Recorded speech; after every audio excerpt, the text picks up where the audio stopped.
Cheers. Here's Siddle. He's got it! He's given it in!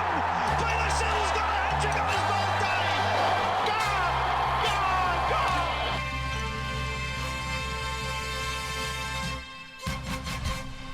Hello everyone and welcome to another episode of Two Slips in a Gully. I am joined by Glen this evening. Hello. No Captain Gary tonight. He's a little bit indisposed. I believe that employment thing that allows us to do hobbies like this has gotten in the way. So unfortunately it's just us two flying solo. I thought this was our work. You know what they say, if you love what you're doing, it's never work. Yeah, the paycheck is just around the corner, I swear. That's it. I swear. We need to get those views up above a million. Well, that's it. We've got a YouTube channel now, so the payoff's coming. Coming. We're a multimedia platform now. I know. Like, you just got to keep putting strings to that bow. That's it. So we've got another episode of Cricket Goodness coming your way. We're going to discuss how the India-England series wrapped up and what that means for the World Test Championship. We're going to have a chat about the Australian T20 series against New Zealand and how that all panned out for us. Maybe have a bit of a preview, what we think, where we go from here leading into a World Cup in India. And we thought we might round the episode off with just some regalia with tales of what was our cricketing year. As our season is now wrapped up for 2020-21. Yep. So we're going to wait until October now to have another crack at it. So we'll just share some stories about how our year's gone. I have to say, I love the game. You know I love the game. But I am looking forward to having those 6 hours on Saturday, just free. This Saturday coming up, you're just going to wake up and go, I don't have to go and stand in the sun all day. Yeah. All right, so we've got plenty of cricket action coming up your way just after this. Gone! Straight down the throat of first slips. England and India have finished off their Test series. Yes. It wasn't the result we and so many other Australians were hoping for. The one time we asked for something from England. It's like, since 1908, really. Yeah. I haven't asked for much. No. Just don't send us into machine gun fire and beat the Indians in a series in 2021. That's it. We asked them for something in 1915, they didn't give it to us. Yeah. And then we asked for something in 2021, they didn't give it to us. Yeah. What's the point? Why are we even part of the Commonwealth? I know. It's just so we can beat them at the Commonwealth Games, I think. It's the only reason we hang around. Like, it's this kind of thing that gets the Republic debate.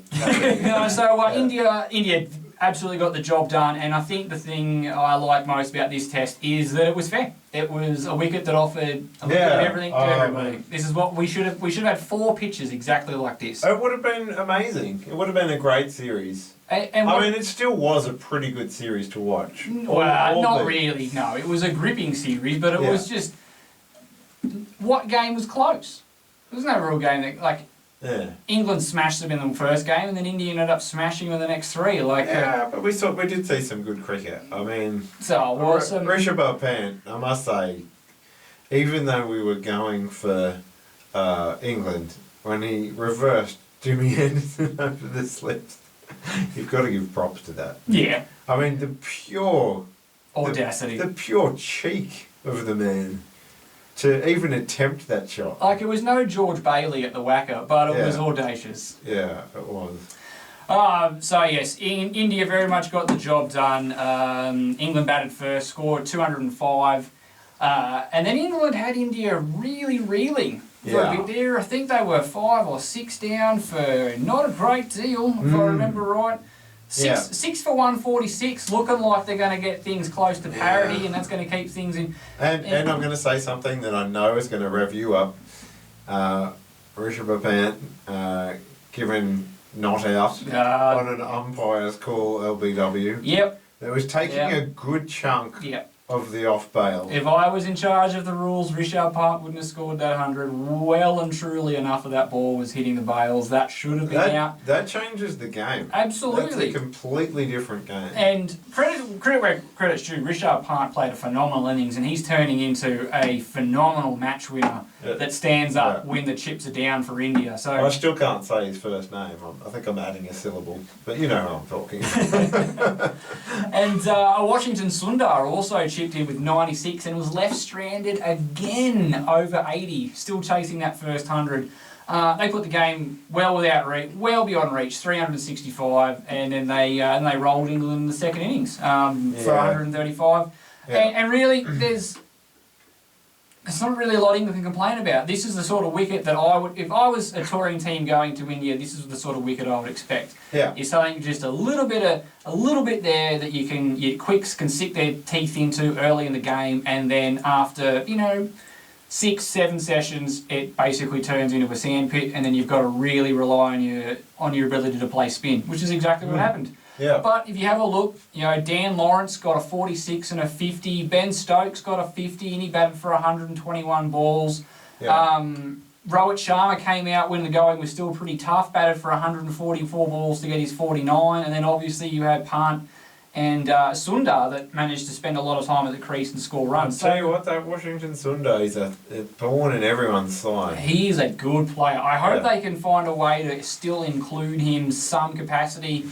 But I have a feeling he's just keeping Jadeja's spot warm for him until he comes back. But I don't know, he'd be tempted just to keep him. So England are going to walk away with that, thinking what could have been.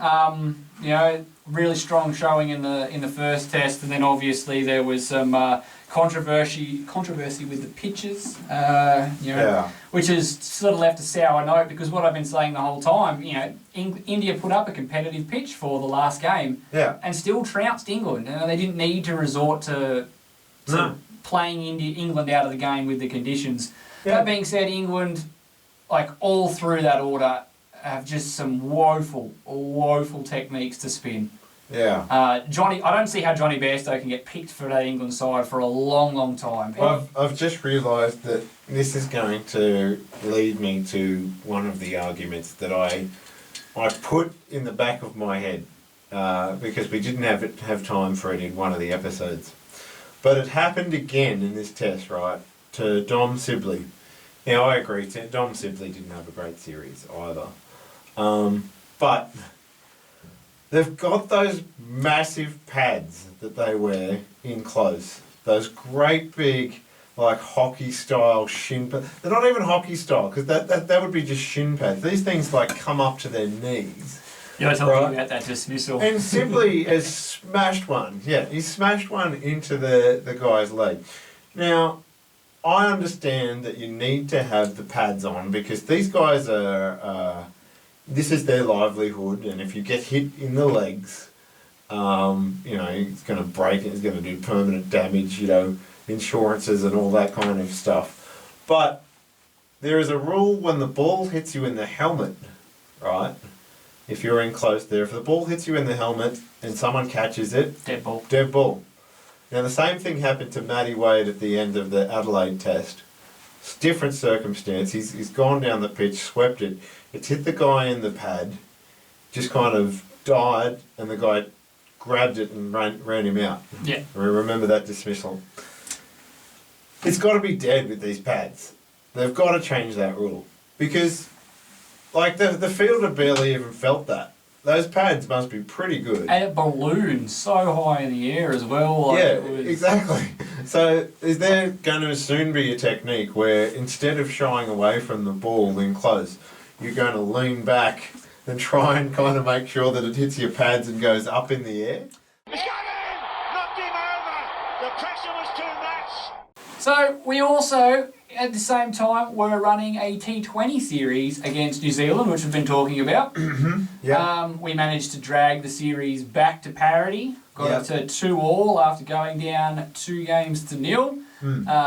Some really good performances with the bat. Aaron Finch looks like he's back in form. Yeah. Bowlers doing their jobs, and then it came to the final, and we didn't quite get it done. No. Kiwis got there in the clinch. Yeah, we didn't have enough runs in that final game. No, only managed to set them 140 and they chased it down pretty handily. So I think this series has probably been a marginal success for the Australians, even though they lost.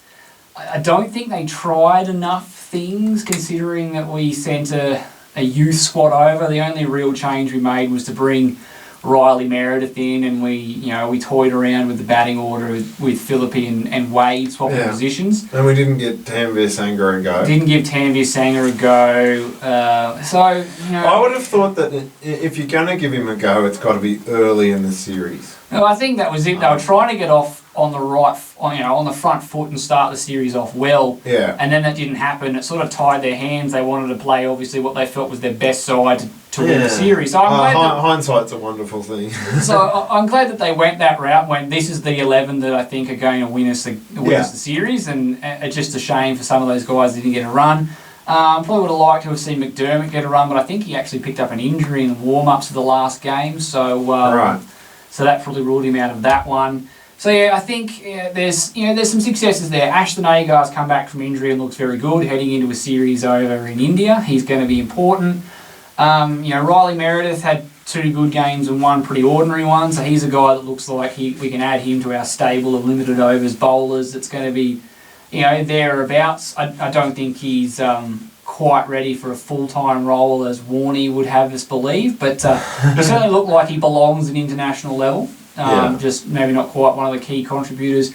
Aaron Finch has found some form. Maxwell's showing that Maxwell's still going to do Maxwell things with a couple of pretty big knocks. Stoinis had a good one. So all sort of the players that we think are going to be in and around our T20 World Cup squad had elements of success. Yeah, do you think that they probably will take him, but do you think that they really need Mitch Marsh?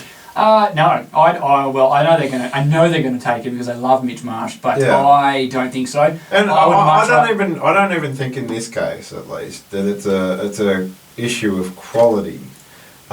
He's probably quality enough to be in that squad, but the problem is he offers the same as.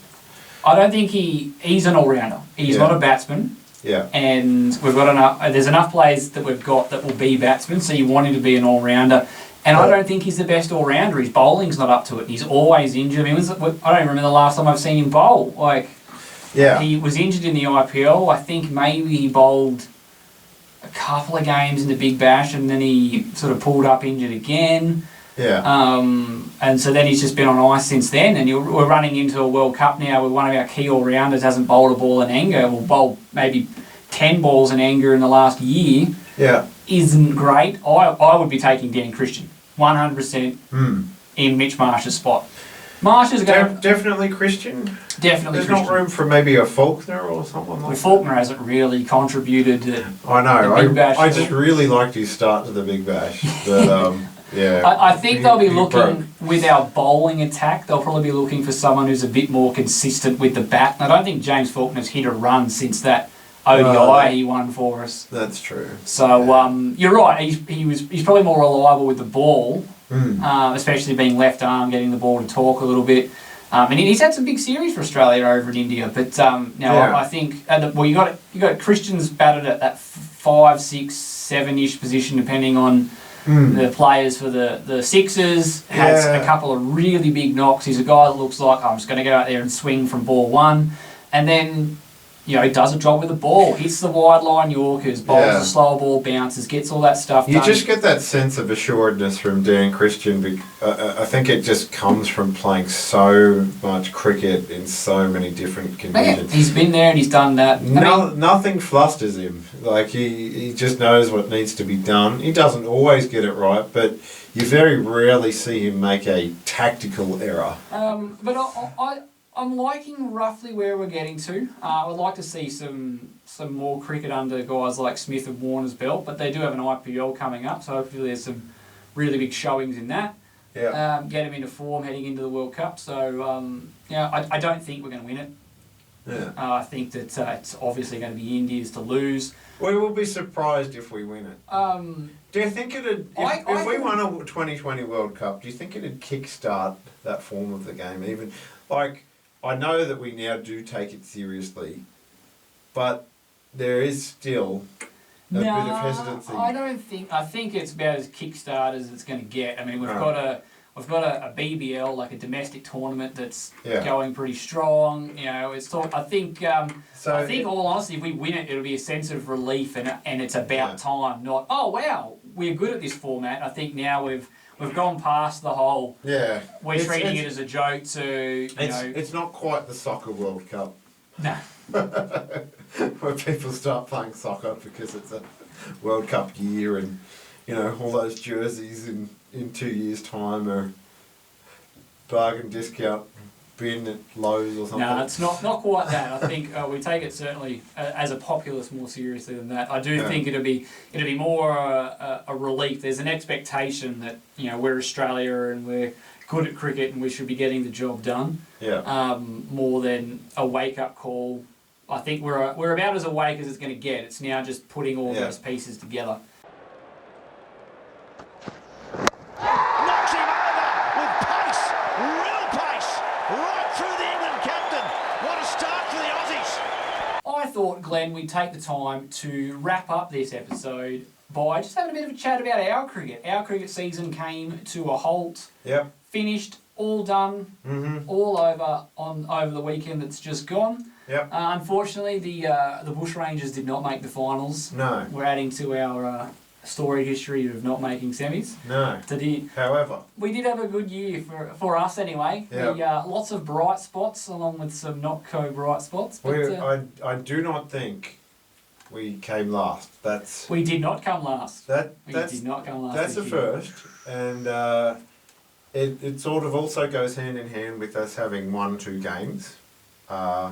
And we could have won that last one. I believe there was probably 3 or 4 games. I think 4 games this year that we were weather played a part in us not winning one of them, but we were well on top in that one. And then in our last game, we were well on top for week 1, and then unfortunately the last week of the year, everyone decided to get married. But no, I think overall, as captain of this side, you've got to be a little more buoyant about this season than years gone by. Yes. We've known each other for quite a while, so we've lived through some dark times. There's nothing that brings you closer than being in the trenches together. Or the closest that hopefully we'll have to be in our lifetime of being in the trenches together, being out on a Saturday in 36-degree heat, trying to get some wickets or, whatever. When you're 3 fielders down and... So... I mean, we've come forward. There's a lot of positives. We've got a lot of young, well, not a lot of young, but a few young guys and a girl coming through. I think that's probably the most positive. That's what motivates me for next season, seeing them develop and become Potential's such a great thing to keep everyone looking forward to playing again. It reminds me of a young Glen Houlihan. How do you feel you went personally? Pretty bad. I was hoping to go much better than that, but I was kind of turning it around at the end of the season, but the season wasn't long enough. Well, it's a good thing I can bowl, because if I had any more ducks, I could start a hockey team.